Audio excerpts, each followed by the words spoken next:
զուգահեռ ընթերցումներ հաղորդման շրջանակում շարունակում ենք զրուցել հայ միջնադարյան երաժշտության ինքնատիպության, խորհրդավորության եւ այլ առանձնահատկությունների մասին եւ զրուցում ենք գրականագետ Արքմենիկ Նիկողոսյանի եւ երաժշտագետ Մեսրոպ Մաշտոցի ավալ Մատենադարանի միջնադարյան երաժշտության ուսումնասիրության խմբի ղեկավար Արուսյակ Թամրազյանի հետ։ Կրկին բարև ձեզ։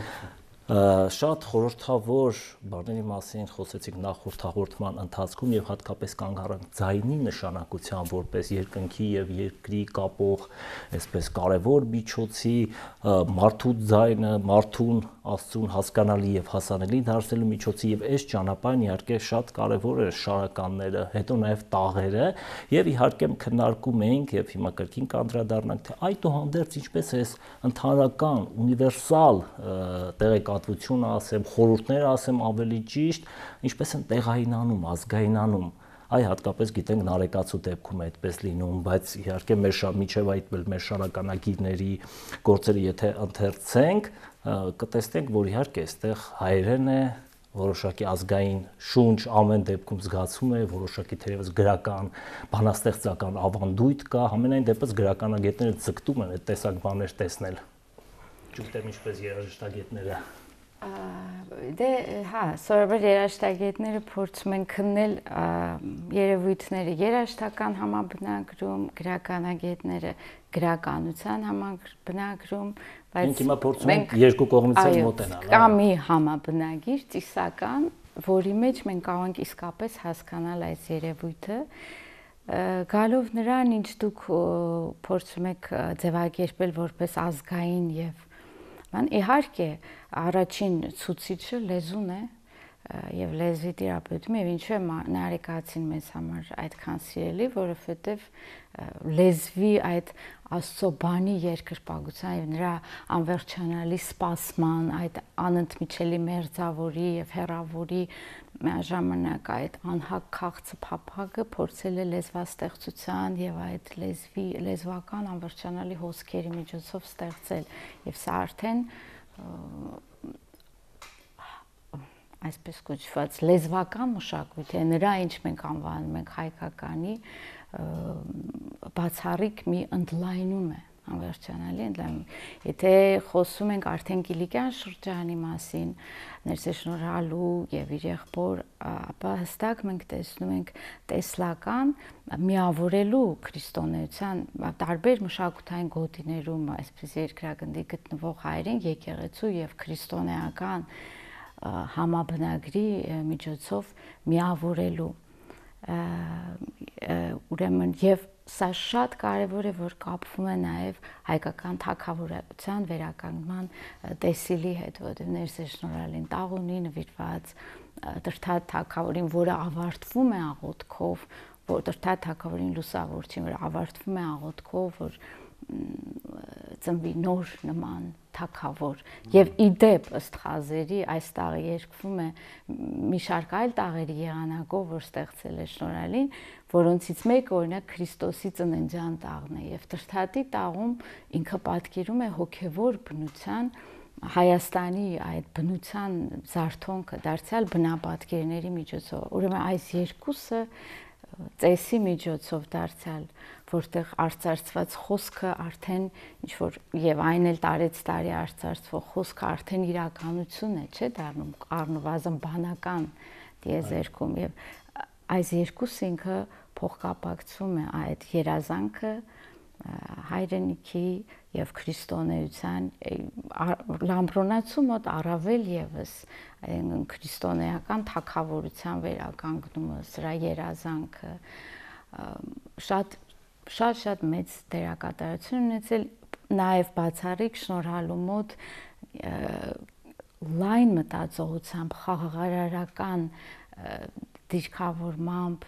մյուս եկեղեցիների հանդեպ, որպեսզի ստեղծվի այդ համամշակութային տարածությունը Քրիստոսի մարմին։ Համազգային ամեն դեպքում երբ որ դրվել են, հա, նպատակ, բայց ամեն դեպքում ձեր վերլուծություններից էլ է երևում, որ շատ բարդ համակարգ է շա, էլի այնուամենայնիվ, իսկ այդ բարդությունը չի բերում որոշակի ներփակության։ Այսինքն այս ժանրերը, այս երաժշտությունը, մնացած ամեն ինչ հոգևորը, հատկապես դրա մեկնաբանական կողմը ինչ որ որոշակի էլիտարացում չի ենթադրում, այսինքն հասանելի մենակ կոնկրետ խավերի։ Ինչպես է այս ամեն ինչը միտված այդ համազգայնացման, եթե մեծ մասին ըստ ամենայնի ըմբռնելի չի այն խորքը։ Մենք էլ հավատացյալի սրտին այդուհանդերձ մտքին եւ հոգուն հասնում էր եւ հենց առաջին հերթին երաժշտության մեղեդու միջոցով էր հասնում, օրինակ ինձ հետաքրքիր թե խոսքն էլ այդուհանդերձ հասկանալի էր, հետաքրքիր է։ Դժվար է ասել իհարկե հեռավոր ժամանակների մասին, բայց թերևս կարող ենք ենթադրել։ Որովհետև նախ կա հսկայական մշակույթ, որը վանական մշակույթ է, այսինքն ձեր ասած ընտրյալների համար, բայց այդ ընտրյալները խոշոր հաշվով մարդիկ են, ովքեր պարզապես ցանկանում են սովորել, այսինքն ընտրյալ ոչ թե այսպես ի սկզբանե, այլ Թոմասն ասում է, որ Սասունցի լեռնականները գիտեին սաղմոսները, թին աղոթքները եւ այլն, այսինքն այն ամենավաղ շրջանից թերևս համազգային ինչ-որ տարածում եղել է այդ մշակույթի։ Իհարկե եղել է եւ գիտեք, օրինակ եթե խոսում ենք Նարեկ Ացումադյանի մասին, գիտենք, որ սա գրված է վանականների համար, ամենօրյա աղոթքի համար, բայց համայն քրիստոնյաների փրկության համար, այն վանականների, որոնք կարող են ընդգրկել համայն մարդկության փորձառությունը։ Երբ օրինակ Գրիգոր Նարեկացու տաղերի մասին ենք խոսում, ըստ իս այստեղ մենք գործ ունենք դարձյալ վանական մշակույթի հետ, որովհետև այդպիսի նրբությունը, պատկերներ եւ համադրությունը իսկապես կարող է հասկանալ վանականը միայն կամ եկեղեցականը առհասարակ։ Մենք ունենք Սուրդարան այդ շատ բարդ տաղերով գրված, որ նվիրված է Օշին Կոնստանտին ներողություն, Կոնստանտին իշխանին, այսինքն իշխանավորները, սա ինձ համար շատ հետաքրքիր փաստ է, որ կարող էին այս մակարդակի երգեցողությանը տիրապետել։ Այսինքն, եթե կան ձեռագրեր, օրինակ մանր ուսմունքներ, որ գրված են հիմնականում կրոնավորների համար, զարմանալի է, որ այս ձեռագիրը ուրեմն մի իշխանի համար էր, որ հայտնի է իր բավական այսպիսի խառը գործունեությամբ եւ ինտրիգների մեջ լինում, բայց նա կարողանում էր այս բարդագույն խազերով երգել, ուրեմն եւ քրիստոնեության ողջ գաղափարախոսությունը, եթե կարելի է այս բառը օգտագործել, հենց համամարտկային լինելն է Քրիստոսի մարմնի մեջ եւ հոգատարությունը քո ուրեմն եկեղեցու զավակների համար, որովհետև իրենք Քրիստոսի մարմնի մասն են, որը չի կարող լինել վիրավոր, չի կարող լինել։ Ամեն մաս իհարկե ունի իր գործառույթը շատ հստակ։ Եվ իհարկե, քանի որ քրիստոնեական մշակույթը շեշտեցինք, որ առաջին հերթին բանավոր մշակույթ է, այն առումով, որ բոլոր շատ զգալի մասը, որ մեզ հասել են, առավելևս Ծիսամատյանների, սրանք ասվող, իրագործվող եւ ոչ թե կարդացվող հաճախ ուրեմն իրողություններ են եւ ուրեմն հավատացյալը մտնելով եկեղեցի հաղորդվելով այնտեղ չգիտեմ եկեղեցու խորհուրդներին, ինչպես աղթամար եկեղեցու կամ տարբեր ուրեմն նաև աղոթքների բանավոր միշտ կրկնվող եւ երգեցողության միջոցով, հատկապես երգեցողության, երբ կարող ես արտաբերել Քրիստոսի խոսքերը, այս կամ այն մարգարեի խոսքերը, ամեն տարի կրկնվող ինչ որ չափով հաղորդվում է խորհուրդների հետ եւ նույն ձեր բերած օրինակ, հիմա Գրիգոր Նարեկացումադյանը կարծեմ շատ ենք խոսել, կարելի է չհասկանալ, բայց այն կարելի է միշտ ունենալ տանը որպես այսպեսի մի, չգիտեմ, էյդոլոն, որ պիտի լինի այդ։ Իսկ շարականները պետք է ունենանք տանը օրհներքերը եւ ընթերցենք արդյոք այս խորհուրդը միայն ընթերցմամբ, ոչ երգերով, ոչ լսելով, ոչ ծեսի ժամանակ, ոչ պատարագի մասնակցությամբ կամ ժամերգությունների, այլ ուղղակի ընթերցմամբ մենք այդ գեղագիտական հաճույքը լավ կստանանք, չենք ստանա անհատական է, բայց այդ ձեր ասած խորհուրդներին կառնչվենք, թե չէ։ Այդքան գիտելիքին նաև տիրապետել ոնց հիմա մենք տանում ենք եւ ընթերցում ենք եւ ես հիշում եի նույնիսկ աղջիկս երբ շատ փոքր տարիքի էր եւ անդադ լացում էր օրորոցում, ես փորձում էի նրա համար ընթերցել, բայց գուցե դե հավատում էի, որ իհարկե օգնում էր, այո, օրհներքեր էի ընթերցում, ուղղակի չէի կարող երգել, այո, մաշտոց, խորենացի, չէ, գրափար փորձում էի գրափար, այո, որ գոնե մի հա, դե այդ տեսակ հմայական մի բան եւ հուսով եմ, որ ինչ-որ ազդեցություն ունեցել է։ Այն ժամանակ ուներ քնում էր, այո, քնում էր, մի փոքր հանգստանում էր եւ քնում էր, բայց նաեւ ես այլ նպատակով էի անում, որպեսզի այս մշակույթին առնչվի այ գրափարը լսի, շատ ուրիշ բաներ դնում էի իհարկե հետիմ ընթերցման մեջ, բայց գուցե ճիշտ չէ այդպես, այ մենք որպես գրականություն իրեն պոեզիա կարող ենք ընթերցել։ Մարդը կարող է անել ամեն ինչ որ ուզում ասել այդ բոլոր իր այդ խորհուրդները, որ հիմա մենք լսում ենք եւ մտածում ենք շատ բաներ, որ չենք էլ անդրադարձել, չենք էլ մտածել, չգիտենք նույնիսկ, եւ մեր հեռուստադիտողներն դեռ թերևս լսում են, զարմանում են, բայց կարող ենք այ ընթերցմամբ սովորական մոտենալ, թե այդուհանդերձ պետք է իհարկե գնալ պատարակների, ժամերկությունների, այդ ժամանակ փորձել այս մշակույթի հետ առնչվել։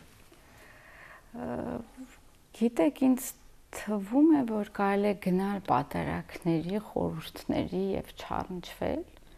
պատարակների ծեսերի ներողություն եւ խորհրդին անհաղորդ մնալ, մենք ես տեսնում ենք էլ ինչպես են այսպես մտնում եւ դուրս գալիս, ընդ որում ամենախորը եւ բայց չեմ բոլորովին հեգնում, պարզապես մարդ է հավատացող մտնում է դուրս է գալիս, ընդ որում այսպես ծիսական կիզակետ, ասենք Տեր ողորմյայի պահին կամ ասենք երբ որ պիտի բոլորի մեղքերի համար թողության շնորհության այդ քարոզի ժամանակ Պահին դուրս հենց էլի չի հասկանում դրա համար է դուրս գալիս, այսինքն հիմա որ վերլուծում ենք ամեն հատված, ամեն պատկեր ինչ որ նշանակություն ունի, պահը ունի, չէ, բայց մարդը դրան չի տիրապետում եւ կարող է պատահաբար դուրս գա, որ իմանալ այդքան կարեւոր է դուրս չէ գա։ Ես չեմ կարծում, որ չգիտեն, որովհետեւ ինձ թվում է, որ դրան գոնե պատարակի ծեսի խորհրդին տիրապետելը դժվար չի, այսինքն բավական հասկանալի է, որ գրաբարը մարդու համար դժվար է, բայց կան նաև միաժամանակ մարդիկ, ովքեր գիտեն արդեն, հասկանում են եւ ամեն կիրակի կրկնվելով այդ հասկանալի է, այսինքն ամեն դեպքում ես ուզում եմ ասել, որ եկեղեցում լինելը այսօր չափանիշ չի, եթե կոնկրետ մենք ցանկություն ունենք առնչվել մշակութային շերտի, բայց այստեղ կա մի կարևոր հարց եւս, ի վերջո ինչու է սա դարձել գրականություն, որովհետեւ ես վախենում եմ սխալվել, թվերի մեջ միշտ եմ սխալվում, բայց գոնե 80%-ը ես կարծում եմ այս ամբողջ ժառանգության չի պահպանվել եւ այսօր չի կատարվում։ Այսինքն տաղերը կատարվել են երեկոյան եւ ինչու են այդքան բարդ, որովհետեւ առավոտյան երեկոյան ժամերկության ժամանակ են մեր գանձերը, տաղերը կատարվել։ Այդ հսկայական գանձերի այսօր որ կարդում ենք բնագրերը երկվել են հարստագույն պատկերներով եւ որոշակի կատարող ժանր են եղել։ Այսօր եկեղեցում սրանք չեն կատարվում։ Այսօր եկեղեցում այդ փոխ իրար տների մեջ երկեցողությունը չկա եւ շարականի մեջ երկվող կցուրդը չկա։ Այսինքն այս ամբողջ ճարտարապետությունը եւ երաժշտական, եւ խորհրդաբանական, եւ իրար մեջ այս բացվող շերտերի, երբ հանկարծ պիտի ունեք հարց շարական ավարտվի, ունեք ուսումնասիրությունները ցույց են տալիս, որ դրա մեջ էլ մի երգ է դրվել, ուրեմն այս երգն է հանկարծ բացվում եւ փակվում նորից ավարտվում այդ շարական տեսակով արդեն այս ստրուկտուրան չկա։ Դրվագային է դարձել, այսինքն այդ ամբողջ խորհրդապաշտական, խորհրդավոր այդ նշանակությունը, որ կա, դարձել է ինչ-որ առումով հատվածային եւ երևի թե պայմանավորված նրանով, որ լսարանը կամ մասնակիցները այդ ընդհանրական աղոթքի կամ երգեցողության պակասել են կամ չկան արդեն, այսինքն հենց բարձ հավատացյալը կամ հավատացյալները դե ազնվականների մասին չեն կարող խոսել, որոնք փաստորեն լավ արժված են եղել հոգևոր երգեցողության, բայց դրա, չգիտեմ, գնալով պարզեցվել է, էլի, պրագմատիզմ հաղթում է։ Երևի ամենայնի այդ պարզեցման նաև արդյունքն է տաղերգության աշխարհիկացումը, դրա հետ կապում եք, օրինակ, որ այդ Հայկի նշած գործոնը, որ առաջնորդվենք, դժվար հասկանալի եւ դրա թելադրմամբ ինչ-որ պարզեցումներ են կատարվել, որի արդյունքում էլ ձևավորվել է աշխարհիկ տաղերգությունը արդեն որ Փորձում եմ մոտենալ հոգևորին, բայց ավելի հասկանալի, ավելի պարզ եւ այլն։ Ես անկեղծ ասած, եթե կապեմ դա պարզեցման հետ, կստացվի ավելի աշխարհիկ մշակույթի կամ արվեստի կամ այդ փոփոխության արժևորում, համեմատ հոգևորի բարձրացնել, ես դա չէի ցանկանա։ Դա միշտ բերում է այսպեսի պրետենցիոզ բաների, պարզապես փոխվում է աշխարհը, փոխվում են ձևերը։ Մենք հիմա փորձում ենք վերականգնել այն մարդիկ ի վերջո որպեսզի իմանան ինչ են ունեցել, բայց իհարկե մենք այսօր գալով ձեր հարցերին ինչպես կարող ես թույլ չտալ մարդուն, որ գրականագետ է, բացի եւ հիանա լեզվի գեղեցկությամբ եւ այլն իրեն գուցե չի հետաքրքրում, թող չհետաքրքրի, եթե չանի պնդումներ, որ այսա սա է եւ վերջ կամ սա էսպես չի, ապա ամեն մարդ կարող է վերցնել մշակույթից այն ոսկին, որ իրեն պետք է։ Մենք վերականգնում ենք, փորձում ենք վերականգնել իր իրական դեմքը, կորսված դեմքը, իսկ թե մենք ինչու ենք կորցրել եւ կորցնում, ինձ համար այս ողբերգական հարցի պատճառով, ինչու դա վերածվում է անվերջանալի նահանջի առանց երգի, սա արդեն մեզ կտանի այլ եւ ավելի բան սրույցների։ Մենք կոչված ենք առայժմ պահպանել, բայց մենք նաև պահպանել ենք իդեպ եւ դա էլ պետք է շեշտել ու բացառ։ Մենք ունեցել ենք Ներսես Լամբրոնացի, ում շնորհիվ ըստ երևույթին Նարեկացու Մազյանը պահպանվել է։ Մենք ունեցել ենք բացառիկ անհատներ, որ այսպիսի տիեզերքներ են թվում։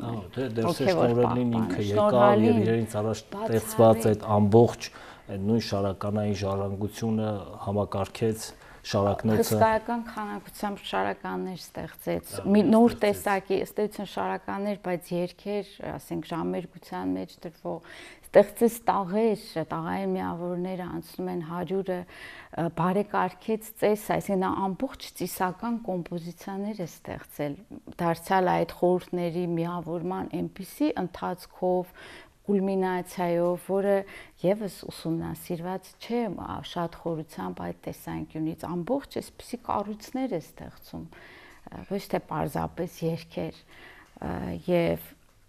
նաեւ բացառիկ է, որ հստակ տեսլականով է գործում, ինչ պետք է անել, ինչպես պետք է անել, ինչպես պետք է ստեղծել այդ համամշակութային հոգևոր մշակութային տարածքը։ Ինձ հետաքրքրեց այդ անհատների մասին խոսեցիք, ես Կոմիտասին իհարկե հիշեցի, որ հաջորդ երևի հանգրվանը, որ փորձեց այլ ավելի, այսինքն մի կողմից բանահյուսականը, որի մեջ փնտրում ես այդ հոգևոր բանը եւ մյուս կողմից հենց այդ հոգևոր երաժշտությունը եւ նույնիսկ այդ բանահյուսականի միջոցով Կոմիտասը փորձեց հասկանալ այդ հոգևորը, որ փոխանցվել է եւ շատ խորհուրդներ կորսված են կամ գուցե անհասկանալի են հենց նույն երաժշտության կառուցվածքի թերևս խազերի հետ կապված այ Կոմիտասի դերակատարությունը է գործում։ Կոմիտասը եւս չէ երևի մի այն կերպարներից է Նարեկացու հետ միասին, որ վերածվել է ինչ որ կարելի ասել արխետիպային ինչ որ մի կերպարի եւ սա էլ է հետաքրքիր